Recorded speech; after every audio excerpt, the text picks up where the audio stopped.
Pagurchigimiz haqida bugun sizlarga mini pagurchigimiz haqida to'liq ma'lumot berib o'tamiz. Videoni oxirigacha ko'ring, juda qiziq bo'ladi.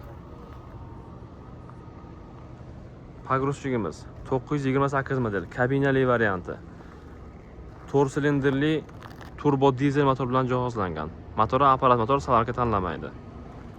Turbinasi borligini hisobiga rasxodi ham juda ko'p bo'lmaydi. Buni tushunadigan odam shunday, eng asosiy bunda qo'shimcha kuchaytirilgan moslar qo'ydirilgan. Poloslari sinmaydi.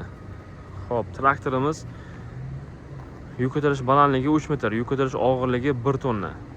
4 ta g'ildirak tortadi, rollari gidravlika bo'ladi, boshqarish jostik. Eng asosiysi tormozi воздушный tormoz bo'ladi, juda chiroyli holatda ishlaydi. Yana bir qulayligi, pagurchigimizni Xitoyda qo'shimcha 2 ta richag qo'ydirib kelganmiz. U asosan mishalka qo'yadiganlarga kerak bo'ladi. Ko'rsatib o'tamiz. Mana jostigini upravleniya bo'ladi, o'zini boshqarish mana tushadi, jostig bilan boshqariladi mana. Qo'shimcha 2 ta richagi bor. Biri mishalkani ichidagi rastvorni aralashtirish uchun, yana bittasi tagidan lyukini ochib, rastvorni to'kish uchun. Bu hammasida ham bo'lavermaydi, bu qo'shimcha dob opsiya hisoblanadi. Buni Xitoyda o'zimiz buyurtma asosida tayyorlatib qo'ydirib kelganmiz.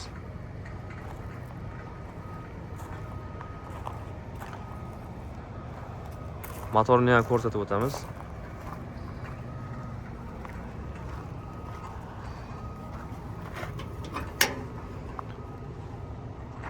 Motori apparat motor, lekin tormozi воздушный tormozda juda mustahkam ishlaydi.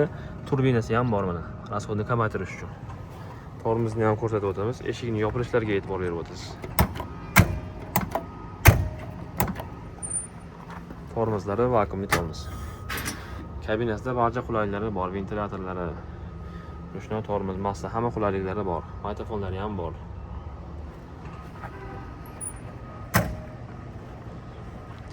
Kimga shunaqangi sifatli texnikalar kerak bo'lsa, bemalol quyidagi raqamlarga aloqa qilasizlar. Har xil assortimentlar ham bor. Xuddi mana shu modelimizni kabinasiz varianti ham bor. Pagurchiklarimiz hammasida 100% dokumentlari bor. Bu pagurchiklarimizni old kuchi 50 tadan baland, firmaga olsangiz ball beradi sizga. O'zimiz ishlab chiqargan mini pagurchiklardan ham bor. Narxi arzon qilib qo'yganmiz.